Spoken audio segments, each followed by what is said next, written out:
Дорогие друзья, это канал «После смерти сына. Дневник мамы». Я Екатерина Варади, создатель и ведущая этого канала. И сегодня я рада вам в очередной раз представить замечательного человека, мою подругу, но прежде всего очень квалифицированного специалиста-психолога Викторию Петренко. Сейчас я Вику попрошу саму себя представить коротко, потому что есть люди, которые нас будут смотреть сегодня первый раз. Поэтому неплохо было бы им узнать о том, какая ты хорошая. Здравствуйте. Прежде всего, я, конечно, хочу поправить Екатерину и сказать, что в первую очередь я ее подруга, а потом уже я психолог. Я так и сказала. Но для этой передачи самое важное, что ты очень хороший специалист. Я надеюсь на это. Наверное, я могу быть полезна Кате и вам, поскольку тема, которую Катя освещает в своем дневнике, очень близка мне, потому что я долгое время работала в онкогематологии детской с детками, которые болели, которые уходили, с родителями, которые оставались. Сейчас я сама проживаю горе утраты. У меня погиб мой очень близкий человек. Поэтому я в теме. И я с вами, с Катей, и готова быть полезной. Спасибо тебе огромное, что ты пришла, что ты согласилась, потому что чем дольше я делаю этот канал, тем больше вижу, насколько много людей на самом деле нуждается в помощи. Но я хотела бы сегодня посвятить этот выпуск одному вопросу важному. Дело все в том, что у большинства, ну, скажем, я не уверена, что у большинства, но очень у многих людей, потерявших ребенка, остаются другие дети. Да. И еще даже когда я не была мамой, а просто была человеком, любившим читать, ну, я продолжаю это любить по сей день, я читала много книг, которые были написаны от лица ребенка, родители которого потеряли какого-то ребенка раньше. И вот там были самые разные способы восприятия этого, как создание, там, я не знаю, музея памяти, вот комнаты, где жил ребенок, она оставалась в том же месте, где или там была, наоборот, атмосфера постоянного горя везде, или родители молчали об этом, и у ребенка складывалось ощущение, что что-то не то. Или ребенок начинал ощущать, что он как бы лишний, потому что он остался, а все внимание уделено до сих пор, вот прошло уже там сколько времени, а все равно родители говорят только об ушедшем брате или сестре. И мне кажется, это действительно важная проблема, потому что у меня было двое детей, у меня их и осталось двое, потому что я считаю, что Ваня в другом мире, но живой. Но тем не менее, вот моему старшему сыну Саше трудно было принять тот факт, что в течение 1,5 лет я была очень сильно занята Ваниной болезнью. То есть он мне говорил, что ты со мной, но и вроде не со мной. Ты со мной разговариваешь, но вроде бы тебя нет. Потому что, конечно, я была полна страха, беспокойства, волнения. И еще хуже все стало, когда Ваня ушел, потому что, понятное дело, это было очень тяжело и самому Саше, и нам, родителям его. И когда вот была сейчас свадьба, вот это вот момент, когда мы старались вести себя так, что оба глаза смеются, но по сути получалось все равно, что один глаз плачет, другой смеется. И с точки зрения Саши, мне кажется, это несправедливо, потому что это счастливый день в его жизни. Он здесь, ему этому дню нужно радоваться безоблачно, а не получается. Я уверена, что ты в практике тоже с этим сталкивалась. Конечно. Расскажи, пожалуйста, что, как. Понятно, что мы не можем дать идеальную рекомендацию для всех, но я уверена, что слова психолога, они западают очень хорошо в душу, в сердце, в голову слушателей. Я очень надеюсь на это. На самом деле, Катя, тема очень важная. И я много с ней работала, поскольку, уходя в горевание, взрослый человек настолько, вот, да, я уже говорила слово капсулируется, он закрывается в своей боли и часто не в состоянии увидеть, что происходит вокруг него. И ребенок, который есть еще в семье, или дети, которые есть, они страдают в 2-3 раза больше, если вообще можно измерить тяжесть страдания, да, невозможно. И тем не менее, мало того, что они страдают от утраты, да, если они понимают, что произошло, они запутываются в этом горе, потому что совершенно непонятно зачастую для них их роль. Самые разные ситуации. Я готова приводить примеры, и мне бы хотелось, чтобы твои зрители и слушатели не узнавали себя в этих ролях, но если кто-то узнает, то, возможно, он сделает какие-то выводы. Бывает так, я буду приводить примеры. Это очень, я как раз хотела тебя об этом попросить. Бывает так, что родители настолько уходят в горевание и концентрируются на ушедшем ребенке, что действительно второй или другие дети уходят на второй или третий план. И как себя вести, они не понимают, а родители не всегда задумываются о том, что чувствуют эти дети. Бывает так, что ребенок чувствует себя ненужным, потому что все сконцентрировано над образом ушедшего ребенка. И бывает так, что страх, очень часто дети переживают страх. Они не всегда могут объяснить и понять, что произошло. И вот очень часто дети испытывают страх потерять родителей, потому что кто-то умер, и родители тоже могут умереть. И страх остаться одним. Кто-то боится тоже умереть, потому что идет четкая проекция на себя. Очень частая ситуация, когда ребенок, оставшийся ребенок, начинает испытывать чувство вины, что он ушел, а я остался. Родители горюют, скучают, тоскуют, значит, его любят больше, чем меня. Да? И на это наслаиваются другие ощущения негативные. И ребенок начинает расти вот в такой как бы изоляции. Да, его любят, о нем заботятся, но он чувствует себя в изоляции, потому что родители в горе, а он отдельно. Поэтому чувство вины очень частое чувство. Вот я общалась с детьми, которые оставались в этих семьях, и очень многие говорили, рисовали или проговаривали, что они чувствуют себя, я должен был уйти, он ушел, а я остался, значит, вот, а его любят больше.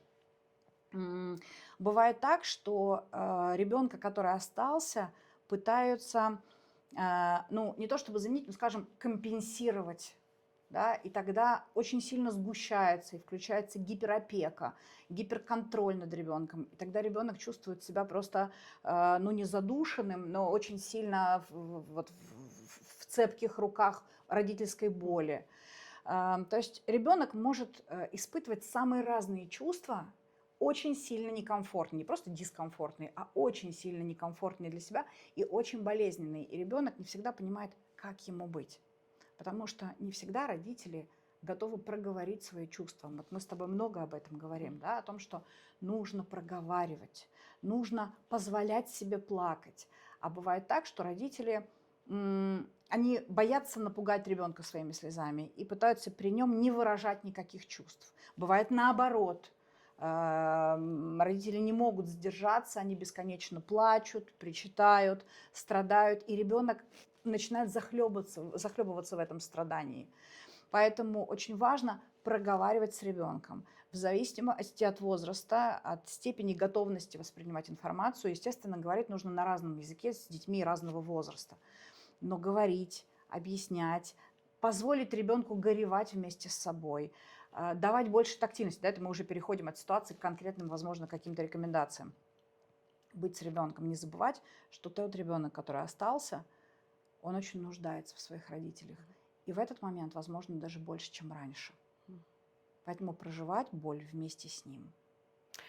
Скажи, пожалуйста, вот у меня возникает такой вопрос. А что будет, что происходит, если ребенок оставшийся, маленький? То есть он еще не осознает смерть так, как осознает, он просто замечает, что его брат, ну, был, и его не стало. Но он не понимает, может быть, даже и этого не понимает, скажем, двухлетний ребенок.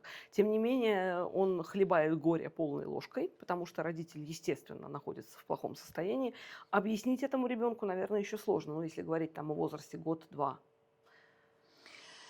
Это сложная тема, потому что действительно в зависимости от возраста есть такая степень готовности воспринимать информацию. И бывает так, что ребенок не понимает, что происходит, да, у него причинно-следственные связи не работают. Да, был кто-то, и его нет, был ребенок, да, еще один, и его нет. Ребенок не может объяснить.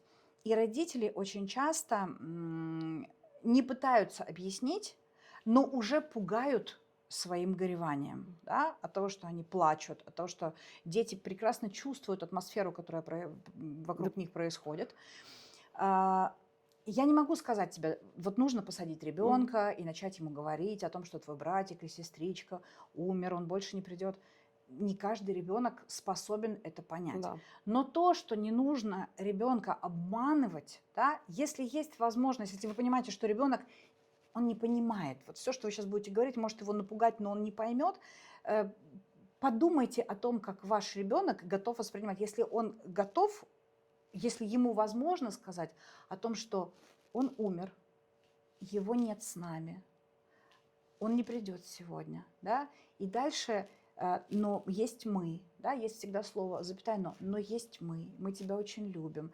Если у ребенка будут вопросы, бывает так, что у ребенка он еще не понимает, и вопросов у него дальше нет. Он получил для себя важную информацию, но мы есть у тебя, и ты есть у нас, мы тебя любим, мы с тобой вместе. И это ребенка успокаивает, он получает для себя главную информацию, ту информацию, которая ему нужна и которую он может воспринимать и перерабатывать. Бывает, что у ребенка возникают вопросы, а где он, а когда он придет, а придет ли он. И вот в этом случае объяснять, он не придет, но мы с тобой остаемся здесь, мы будем помнить о нем, да? Мы можем нарисовать его. Говорить с ребенком на его языке, а не пытаться подтянуть ребенка к своему языку. Он еще не готов воспринимать. Поэтому ориентироваться по тому, что ребенок готов услышать. Но однозначно не обманывать ребенка. Не рассказывать о том, что он уехал и скоро вернется. Да, потому что в этот момент, во-первых, ребенок верит своим родителям всегда и начинает ждать.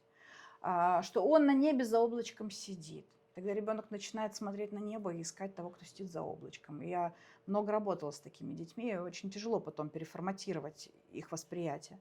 Говорить правду, но на языке ребенка. Если ребенок постарше и готов воспринимать информацию. И опять-таки не забывать, что те этапы горевания, через которые проходит взрослый, ребенок проходит ровно так же. Просто у него эти этапы могут быть по времени другие. Да, например, он может проскочить через... У него может быть ярко выраженный первый, да, отрицание. Да? Нет, я не понимаю, как он ушел. Этого не может быть. Он не мог нас бросить, да. Нет, куда он ушел? Мы же здесь, и он придет. Да? То есть, ну, я сейчас очень просто говорю, да, но мне кажется, только понятно. с детям как бы и так и надо. Конечно. Да? То есть вот этот первый этап отрицания у ребенка может быть ярким.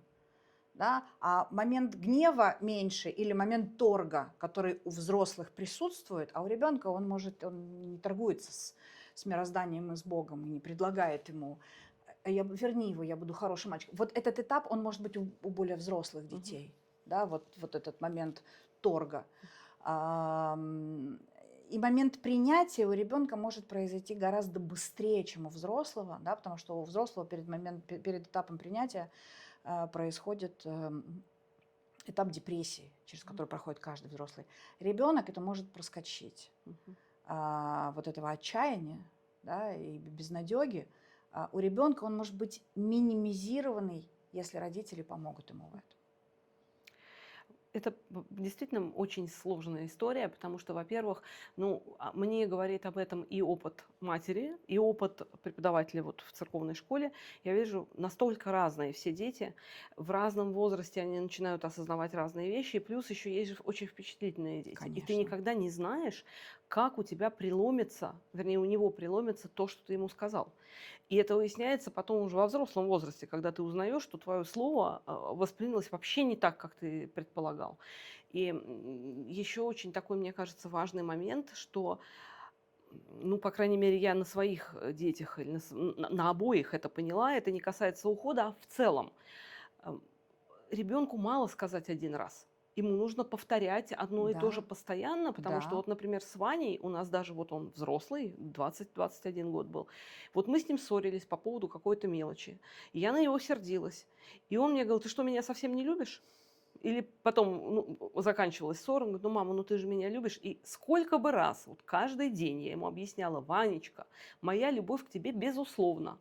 Даже если ты сделаешь что-то, предположим, такое ужасное, ты все равно останешься моим сыном, я буду тебя любить. Но такое ощущение, что это как бы шло из одного уха, в одно ухо влетало, из другого выходило, потому что каждый раз был страх, что его все-таки не примут. И та же самая история была с Сашей, когда Ваня ушел. Во-первых, он не мог мог понять, что я ощущаю другие чувства, чем он, что родитель ощущает другой, и только потом он начал это понимать по реакции других взрослых, когда они начали говорить, ой, как же это тяжело маме. То есть все стали говорить, что маме тяжелее всех, потому что она его рожала, этого ребенка. И вот он над этим задумался. Ну, естественно, у него в жизни это первая потеря. Откуда этот человек может знать? Откуда он может об этом задумываться? И потом, конечно, сложно, когда у родителей непредсказуемая реакция. Вроде бы что-то все хорошее, как обычно бывают эмоциональные качели. Вот день свадьбы Саши. Мы страшно счастливы. Все хорошо. Но после этого наступает этап проваливания в такую черную яму, что просто кошмар, потому что контрасты ходят всегда рядом. И вот ребенок довольный, счастливый приходит, а там воющие родители. Ну, в нашем случае, слава богу, они домой не возвращались, но это реальная проблема. У ребенок получил 5 в школе, он приходит, а там такой же траур, и ему говорят, да-да, молодец, тебе погладить по головке, пошли дальше, и он остался, ну и что? Вот. Говорить нужно, и говорить нужно много. Вернее, говорить нужно столько, сколько ребенку нужно, чтобы с ним говорили. Потому что вот была ситуация в моей практике, когда мама с папой поговорили с ребенком и сказали, мы тебе сейчас все объясним. И они постарались действительно максимально бережно и корректно ребенку объяснить, закончив тем, что и на этом закончим, и больше не будем к этому возвращаться. Ребенка это очень испугало. Он боялся об этом говорить, он боялся думать. Он видел, что родители страдают, но для него как бы была поставлена точка.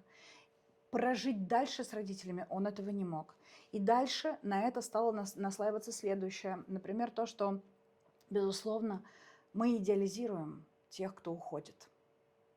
И для этого ребенка было невероятно тяжело, что ушедший ребенок был лучше во всем. Ему казалось, что его сравнивают. Хотя родители потом мне говорили, мы никогда не сравнивали, они были совершенно разные. Но ребенку казалось, что его сравнивают не в его пользу. Был случай, когда ушла девочка и остался мальчик. И родители безумно страдали, безумно вспоминали эту девочку. Она была прекрасная, самая лучшая девочка на свете. Но у мальчика началось неприятие себя как мальчика в какой-то момент, потому что ему казалось, чтобы девочкой лучше. Совершенно верно. И то, что он мальчик, это большой изъян. И он не оправдал надежды родителей, потому что он не девочка. И он второго сорта. И вот здесь началась проблемы с самоидентификацией себя как личности и как мальчика. И было очень сложно работать с этим. Ну, безусловно, это возможно, но найти причины, ведь не все сразу могут объяснить, что произошло, да, уже могло пройти много времени, это очень тяжело. Поэтому я всегда прошу родителей, несмотря на всю адскую боль, которую они переживают, быть максимально бережными с детьми, которые есть. Вообще, знаешь, это такая важная тема, которую ты затронула. Это можно выразить так, как все говорят, об ушедших либо хорошо, либо ничего. Вот, честно говоря, я с этим не согласна. Потому что вот именно поэтому мы многих знаменитостей превращаем в картонные фигуры, потому что нам говорят, Пушкин был идеальный. Вот он был просто вот, я памятник себе воздвиг нерукотворный, ни одного изъяна. Ну, во-первых, это очевидно любому человеку, что это не может быть так. И, кроме всего прочего, ты сразу отделяешь себя стеной от этого человека, и в нем человека видеть перестаешь. И та же самая история, я, например, абсолютно не согласна, это в отношении мертвых. Потому что если человек кого-то убил, да, ну, предположим, или там человек плохо себя поступил в какой-то ситуации, там бросил жену и грудного ребенка и там стал принимать наркотики. Ты же не можешь об этом просто не упомянуть, да? Даже просто в нашей жизни, вот у нас в семье, поскольку это мой дневник, я, естественно, рассказываю свой опыт в разговоре с тобой. Я, например, мы специально с мужем вспоминаем такие вещи, когда мы ссорились, и мы говорили, там тот же Сашка говорил, бывало, он меня так бесил, ужасно бесил, прям вот в таких-то историях. И мы говорили, что вот нас он бесил тогда-то. Мы хотим, чтобы он в нашей памяти остался нормальным человеком, как все. Каким Да, он был. каким он был. Он был в чем-то плохо реагировал, в чем-то он был слишком чувствительным, он в чем-то был резким. Да, можно говорить, что вот я действительно об этом говорила, что за последний год болезнь его изменила очень сильно в положительную сторону, но это не значит, что он стал ангелом. То есть я надеюсь, что Господь, ну, Господь намерение целует, Господь, он его взял к себе. Я надеюсь на это. Но сказать, что Ваня был безгрешен, когда уходил, отнюдь не могу сказать. То есть это... Он был просто человеком. Просто живым человеком, мне кажется, он таковым и остается, но просто в другом месте. И, кстати, вот вопрос у меня следующий. Если, ну, я верующий человек, поэтому я приблизительно представляю себе, как можно в рамках религии, но тоже очень осторожно, тоже без вот этих, что Господь забрал к себе моего брата, сразу у ребенка возникает вопрос, а нафиг вообще Господь вмешивается в жизнь нашей семьи, кого-то там забирает. То есть здесь надо очень аккуратно об этом говорить, но там хотя бы понятно, что ты говоришь, что он не умер, но просто ушел, потому что вот Господь Бог его позвал, там, я не знаю, что ты скажешь. Если же родители неверующие, то вот прямо и так говорить, что вот он ушел, все, мы его в могилу положили, закопали, и он там вот как?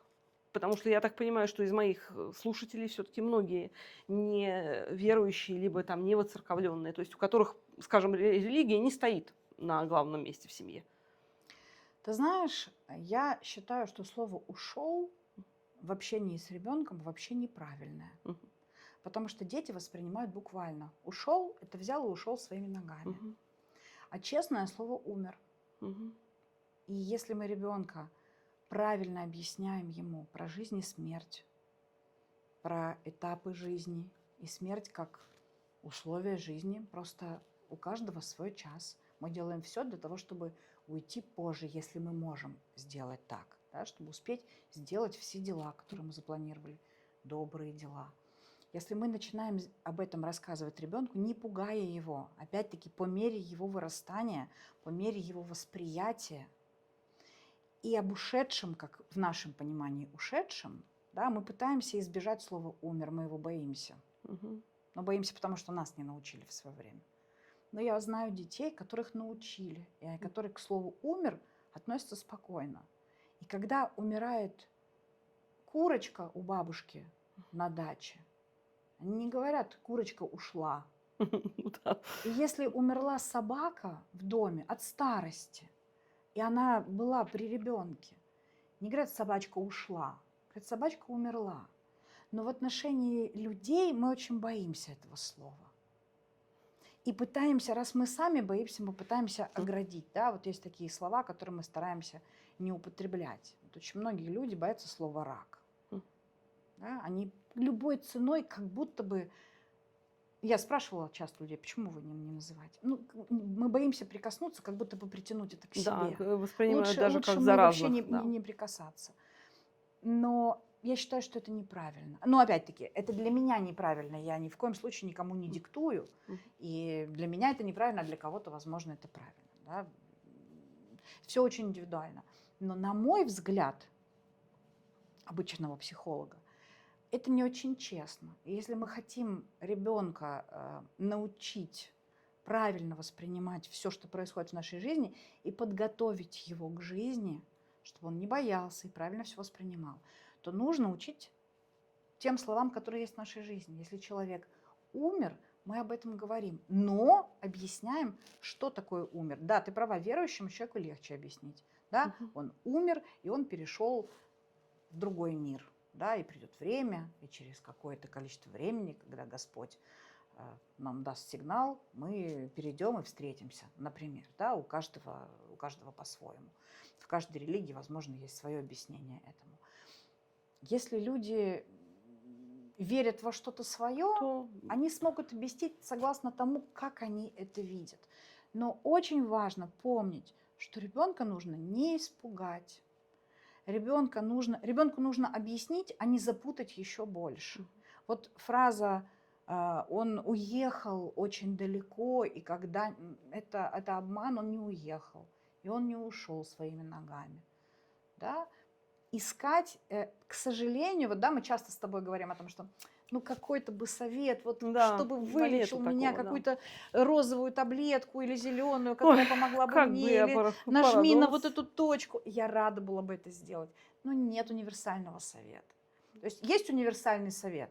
да, о том, что, пожалуйста, не прячьтесь в своей боли от всех и от своих детей прежде всего. Универсальный совет, пожалуйста, будьте вместе в этот момент, будьте с ребенком. Универсальный совет, обнимайте ребенка чаще, особенно если ребенок тактильный, а ему не хватает. Очень часто родители объясняют это тем, что чувством вины, да, как будто бы я что-то увожу себя от памяти об ушедшем ребенке. Вот, кстати, очень важная тема, о которой хочу поговорить, это жизнь ребенка продолжается наряду с жизнью взрослого, она продолжается. И ребенок не понимает, почему родители вдруг перестают жить полноценной жизнью, радоваться, смеяться, улыбаться, щекотаться, идти гулять. Да? Вот радость – это очень важный момент в жизни и развитии ребенка. А она вдруг исчезает. Мы-то понимаем, почему. И родители понимают. А ребенок нет. И да, это очень грустно и плохо, что кто-то ушел, да, умер, и кого-то нет, и кто-то был и нет. Но у ребенка, у него очень быстро обновляется его восприятие. Он не может уйти в затяжную депрессию, как взрослый. И родители перестают радоваться, потому что не могут себе позволить, и мы с тобой об этом говорили, и будем говорить о том, как позволить себе жить дальше, позволить себе радоваться. Заставлять себя, да. Совершенно верно. Искать, скажем, не люблю слово заставлять, Ну, да? понятно, да. Двигать себя, двигать, мотивировать себя, как угодно, да, не ломать себя, безусловно, но искать поводы, да, искать смыслы для того, чтобы радоваться. Так вот, я очень призываю родителей, один из смыслов очень важный – это дети, которые остались. И радоваться ради них и для них, если не получается, ради себя не получается однозначно, но для и ради них, потому что для них это очень важно, потому что они учатся себе тоже запрещать и не разрешать радоваться. Однозначно. И развиваться, а это очень сильно тормозит развитие ребенка. Да слушай, что далеко ходить? Вот Саша у нас 29 лет. И вот до свадьбы они поехали с мужем моим готовить дачу. Ребята там праздновали. И потом мне Саша звонит, говорит, папа что-то был таким грустным. Ну, я, в общем, догадалась, почему папа был таким грустным. Потому что вот Саша-то был на даче не первый раз. Он первый раз тоже его выбил очень сильно. Саша был уже не первый раз, поэтому в этот раз ему было легче. А Лаци там был первый раз. И, соответственно, Лаци, там еле сдерживался в течение всего времени. И я им попыталась это Саше объяснить, а он говорит, слушай, ведь повод такой хороший, все-таки у меня свадьба. И он прав, потому что действительно повод хороший.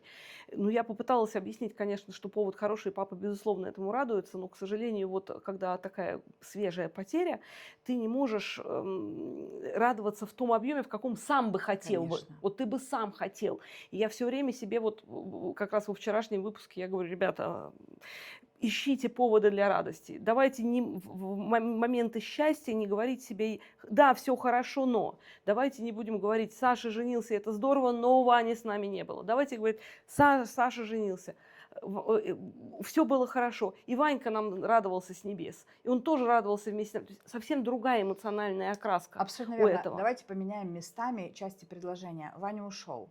Нам очень грустно. Но Саша женился, и жизнь наша продолжается. Да.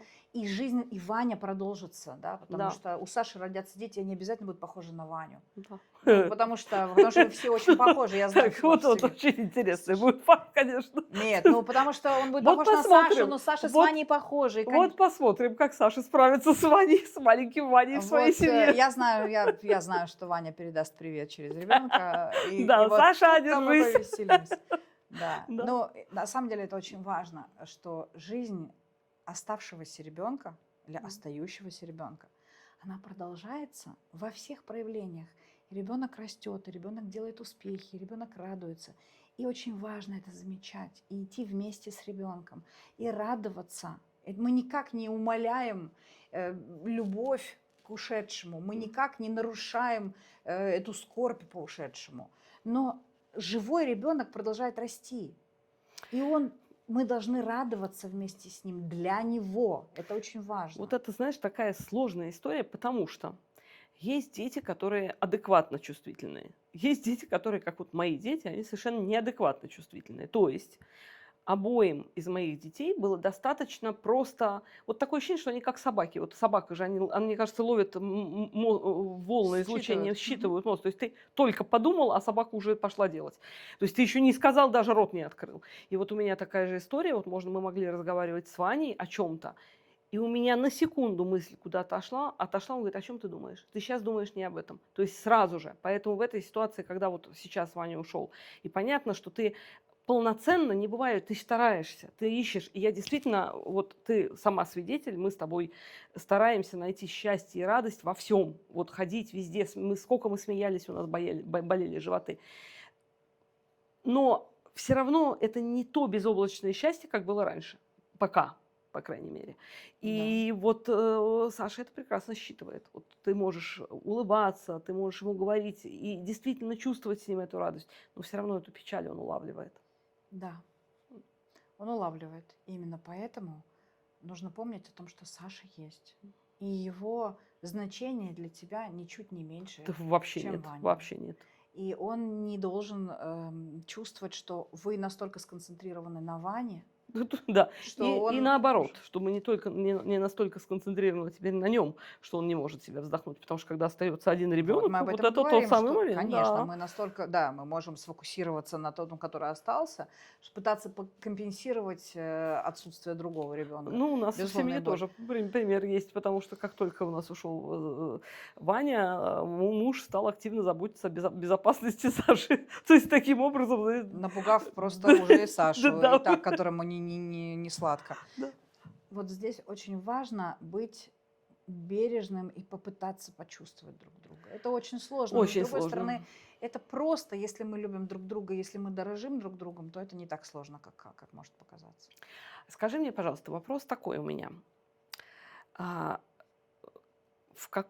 Вот по моему опыту работы с маленькими детьми я вижу, что где-то и по своему опыту моего детства, да, я понимаю, что тема смерти начинает занимать ребенка лет в 5, наверное, где-то. Ну да. То есть они в этот момент начинают задавать вопросы, начинают бояться.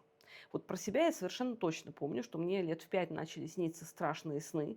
Причем я не помню, я вообще не помню, там не было никаких предметов, там ничего не было, там было просто что-то такое ужасное, от которого я всегда просыпалась, рыдая. И звала маму и спрашивала: мама, вы не умрете с папой, ты не умрешь? И мама говорила: нет, нет, нет, зайка, рыбка там и так далее. И меня успокаивала, и я засыпала. И у моих детей это происходило точно так же, в церковной школе я вижу точно так же. Как ты считаешь, нужно ли заранее ребенка к этому приготовить и как? Или когда он начинает задавать вопросы и как?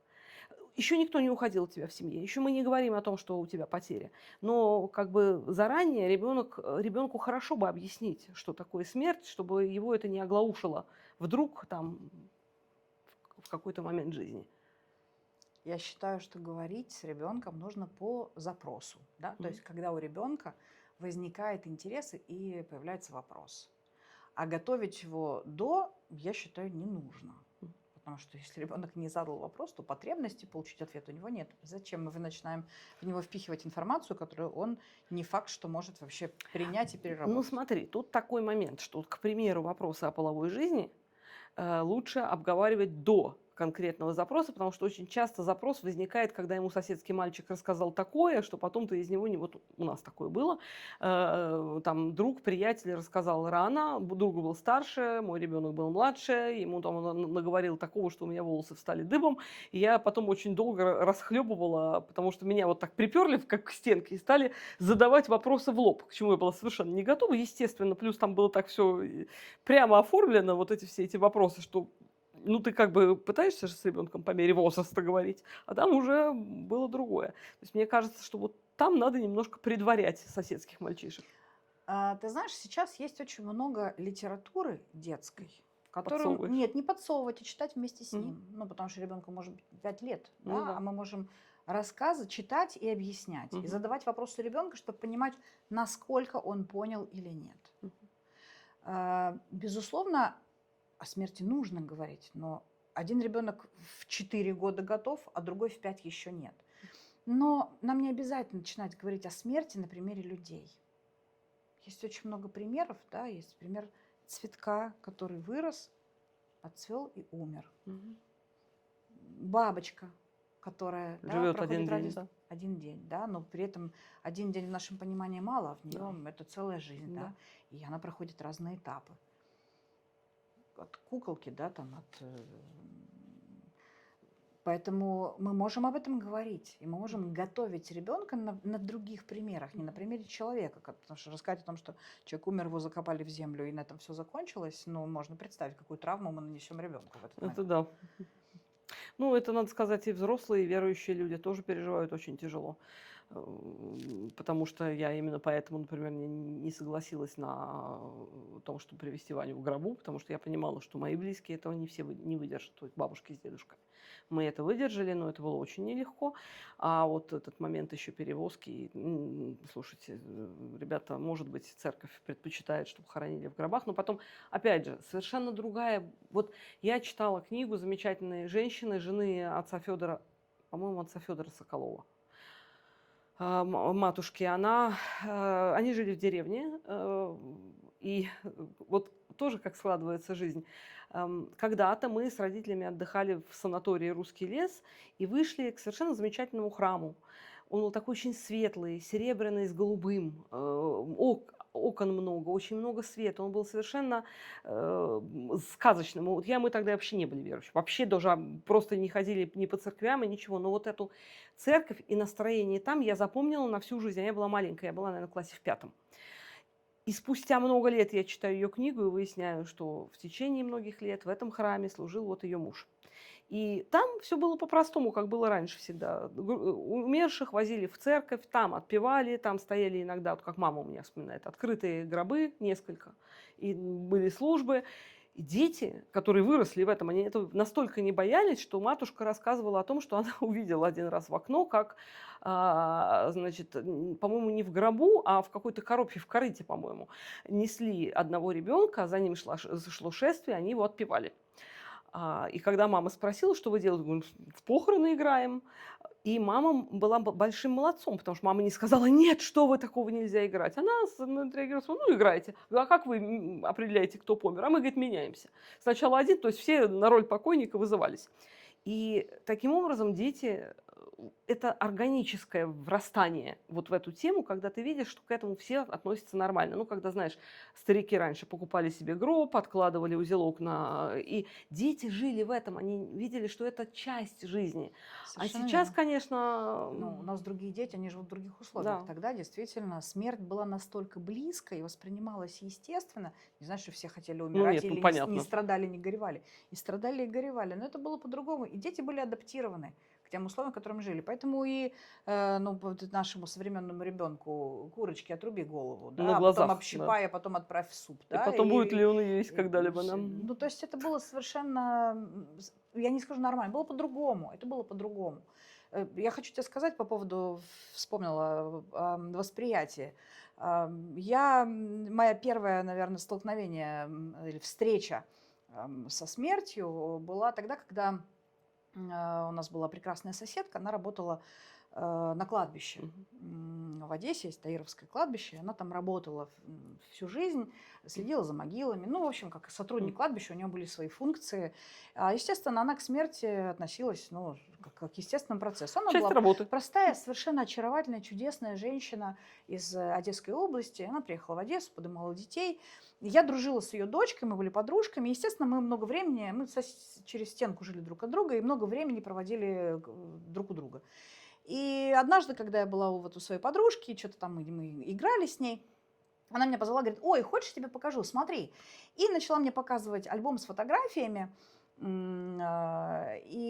наряду с там, ее папой, мамой, какими-то еще родственниками, я вдруг увидела фотографии лежащих В гробу людей. в гробу. Но я даже не поняла, что это. Я спросила, а что это? И она мне стала рассказывать, о, это мама там умерла, сфотографировали, а это вот папа умер, сфотографировали, а это там сестра умерла.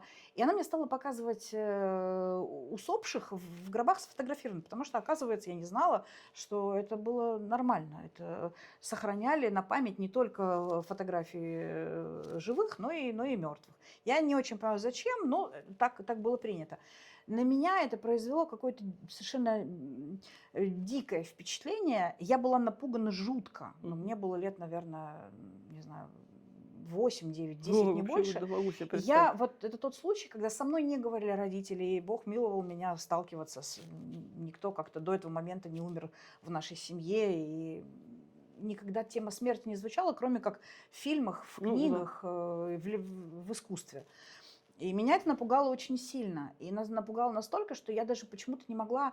Со мной бы точно родители поговорили, если бы я Если бы ты пришла и спросила, рассказала им об но этом. ты не могла. А я настолько испугалась, что... И я помню, что долгое время я просыпалась в ужасе ночью. Естественно, воображение рисовало какие-то жуткие картины, связанные с этим. И прошло много лет, пока я как-то встроилась в реальность и стала что-то понимать.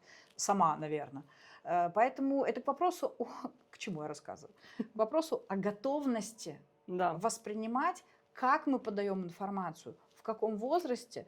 Поэтому Ну вот понимаешь, ты опять же вот тот же самый момент, что вот тебе соседская девочка рассказала раньше, чем, соседская может быть, взрослая надо было. тетенька, Да. даже не А это девочка. да, это Это тетенька была. да, Это мама такая спокойная. конечно, О это она, боже. ну так она работала на кладбище, понимаешь, Ну и, для а нее то да, это, она у нее уже у нее профессиональная нормально, поэтому она деформация. удивилась. Я, кстати, помню, что она сказала мне, очень когда я, видимо, она увидела, что я испугалась, потому что меня буял страх, мне отказали ноги, наверное, в этот момент. Ты не бойся, они не встанут. И да, совершенно верно. Она сказала, а что ты? Померлишь. Бойся живых, надо Это, бояться, а не это, мертвых. кстати, все Они говорят, да? ничего тебе не сделают, он умер уже. Это живых надо бояться. И я И тут, впечатала для себя это и и тут ты запомнила на поняла, всю что жизнь. мало того, что ты боишься мертвых, Теперь да я боюсь оказывается, еще и живых. Теперь вообще я боюсь просто трындец. всего. Возможно, это дальше Это я обусловила все. выбор профессии потом, спустя время, что как-то надо было бороться с этим Вот всем тете страхом. надо поставить памятник, собственно. Вот ты понимаешь? Она ушла, кстати, я недавно узнала, была в Одессе. А И что это она искала не ее. умерла-то? Ты сказала, слово умерла. Надо Потому что мы бережем себя от слова Конечно, умерла. конечно. Так Конечно, я умерла. тоже не говорю, Ванька умер. То есть я говорю, я каждый вот канал начинаю с этого, но каждый раз потом говорю, ребята, да, я сказала это слово, потому что просто по-другому как бы не принято говорить, но я считаю, что он жив, и он в другом месте. Ну вот я понимаю слово умер, но я считаю, что вот я не чувствую Ваньку умершим, мертвым. Не чувствую, честно не чувствую. Поэтому я честно это говорю.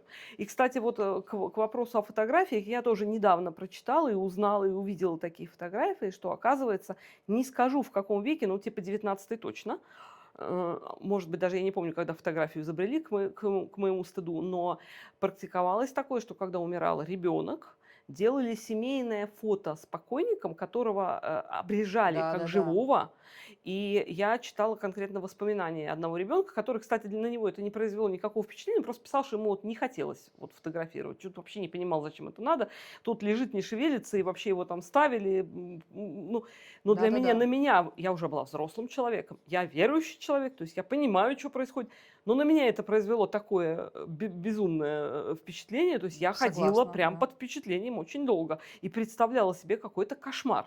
Какой-то кошмар. Кстати, я могу сказать, вот в оправдании твоей тети, которая работала на кладбище, что мое ощущение, собственно, вот я чего боялась, так это увидеть своего ребенка мертвым.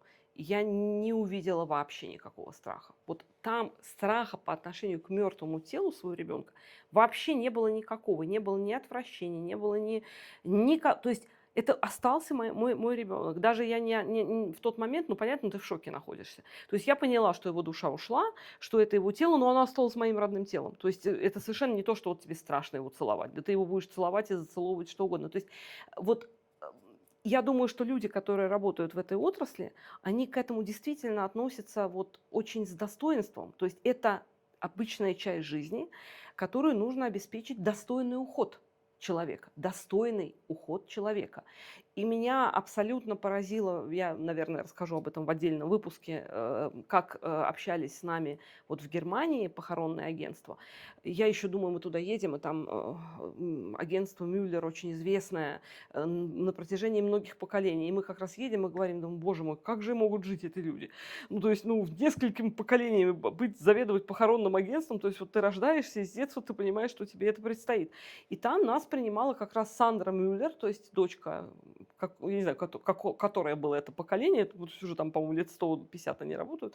Вот. И она абсолютно нормальная, жизнерадостная девочка, которая настолько хорошо, легко и светло с нами договаривалась, что уж, казалось бы, ну, на второй день после смерти ребенка или там на третий в каком-то состоянии находишься, но даже там не было нанесено ни одного удара по нашей боли, не сказано ни одного бестактного слова, Мгм. чего я вообще не могу сказать, например, ни о священниках, ни о друзьях. Очень много говорят они таких вещей. Там, видимо, они все-таки хорошо тренированы уже, прошедшие не одни похороны и не одни тренинги не один тренинг. Но вот этому только можно позавидовать. Вот когда люди так относятся, то есть мне кажется, вот идеально каждому человеку к этому стремиться, потому что никто от нас от этого не уйдет. Я не говорю про смерть ребенка, я имею в виду в принципе. Эта тема от нас не уйдет, к сожалению, никогда. Ну, пожалуй, уйдет только в том случае, если на нас на всех одновременно упадет атомная бомба, мы просто тихо умрем, не заметив этого все. Вообще некого нам будет хоронить. То есть вот это единственный случай, когда мы, наверное, что-то не успеем осознать. А так, что сделаешь? Да, я соглашусь с Ничего тобой. не сделаешь. В общем, сложная эта история. Давай выйдем на какую-то позитивную ноту все-таки. Да, потому что я думаю, мы вот сегодняшний выпуск мы, собственно, и хотели посвятить этой теме. Да. Ну, надо сказать, позитивная нота в моем канале это так оксюмирон Давай немножко. мы, хорошо. Ну, в любом Нет, случае, понятно, я позитивная согласна. нота в твоем Должна канале быть. есть, Да. да? Потому что ты включаешь, как мы с тобой говорили, маячок, маяк, Да. да, к которому ты плывешь. Да, да. Отплывая, ты включаешь следующий маяк и плывешь дальше.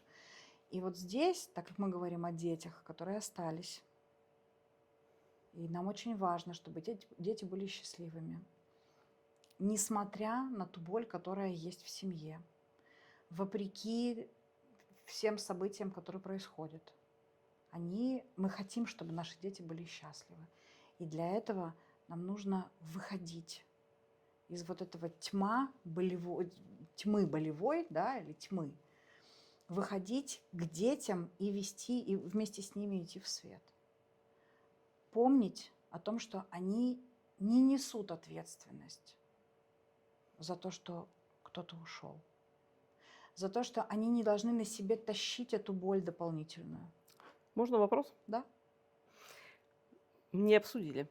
Бывают ситуации, когда в смерти одного ребенка косвенно можно обвинить второго. То есть, ну, старший остался следить за младшим, и с младшим что-то произошло. Как правило, старший ребенок просто физически не понимал, что происходит, но потом родители могут этого ребенка винить подсознательно, осознанно. Что делать в таких ситуациях вообще? Опять же, понимаю, что не бывает, ну, какие-то вешки поставить нам. Мы говорим о ситуациях, когда ребенок это сделал неосознанно, непредумышленное, Мгм. да, произошло естественно. убийство, да, или смерть ребенка. Мы должны понимать, чего мы хотим. Мы хотим покарать этого ребенка и забрать у него таким образом жизнь, то есть физическая жизнь останется, Мгм. а психологически мы его убьем. Чего мы хотим? То есть задать себе вопрос. Несмотря на всю боль и на безумство, которое происходит внутри человека, вот это болевое безумство, ребенок остался. Какую судьбу вы для него хотите? Мгм. Он не так будет на себе нести, если он, а он, скорее всего, будет знать о том, что произошло. Может быть, он мало, не знает, но со временем он наверняка узнает. Он и так будет нести вину на себе. Мы хотим его добить, мы Да. хотим потерять всех детей, или мы хотим вырастить все-таки человека, который будет... Мы хотим покарать, чтобы он был несчастлив, потому что он всю жизнь будет нести на себе вот этот грех. Или мы все-таки хотим вырастить оставшегося ребенка здоровым и счастливым. Здорового, Да. психологически здорового человека, который все-таки проживет свою жизнь хорошо. Он, безусловно, не компенсирует то, что... Но мы помним, да, вот, что это было без умысла. Мгм. Это по неусмотрению, по каким-то причинам Неопытности, чего угодно. неопытности. Мы даем ему жизнь, этому ребенку. Мы принимаем, да, вот эта последняя стадия принятия того, что произошло. Она очень тяжелая, нужно пройти через все этапы к этой стадии. И мы придем, если мы стремимся к ней. Принять, и мы продолжаем жить, мы даем жизнь этому ребенку. Значит, давайте думать, как. Да, это факт. Это факт. Это вообще нужно вот как бы все время проговаривать себе. Вот я себе все время стараюсь это проговаривать, потому что чувство вины, оно же возникает не только когда ты напрямую виноват. То есть у всех оставшихся, вот моим Безусловно. мама с папой говорят, вот мы живем, а он ушел. Почему это?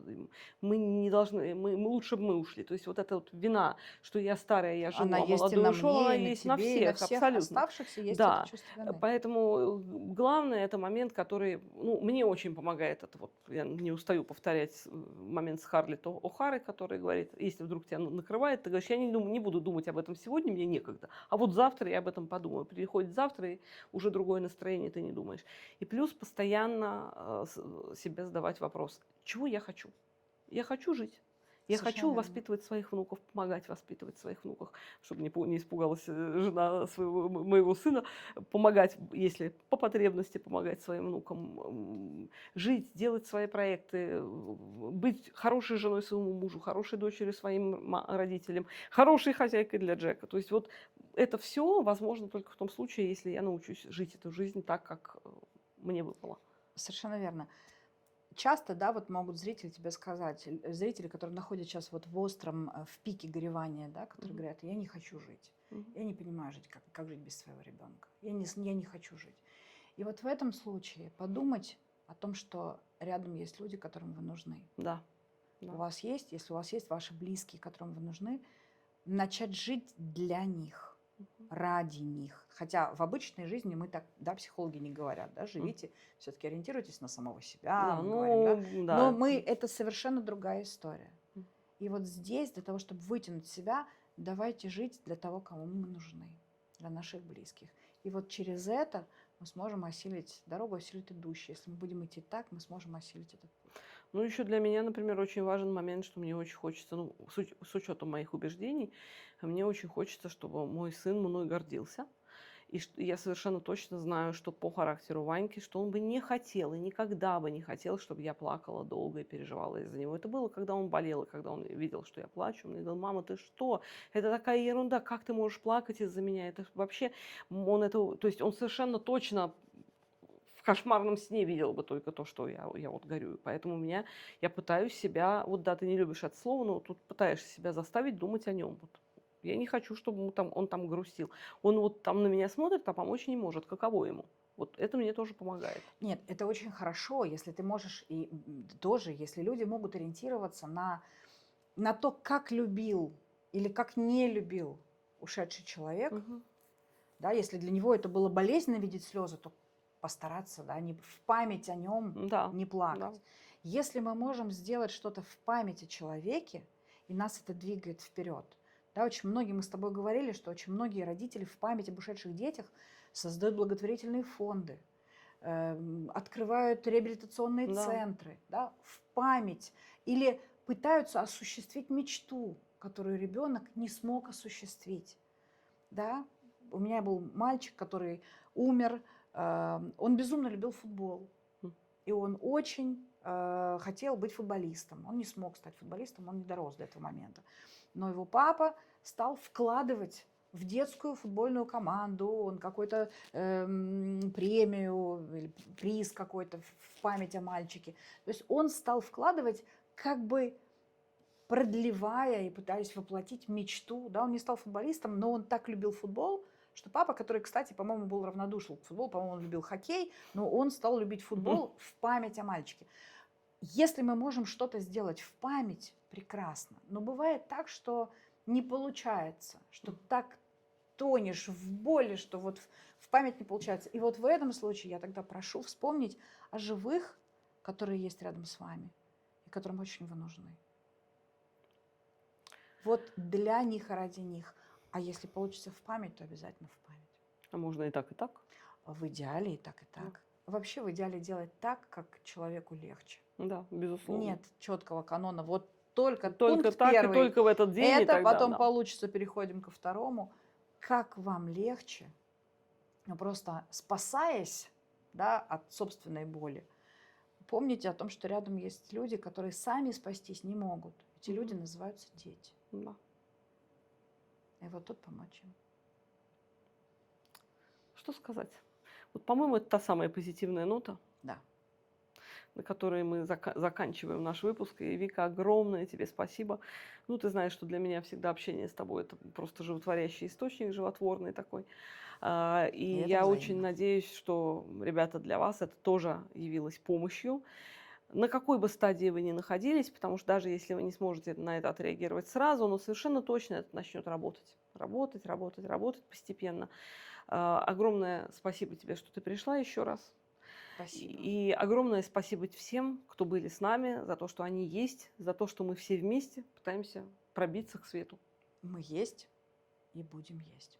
И будем много есть. Дорогие друзья, до свидания. До встречи.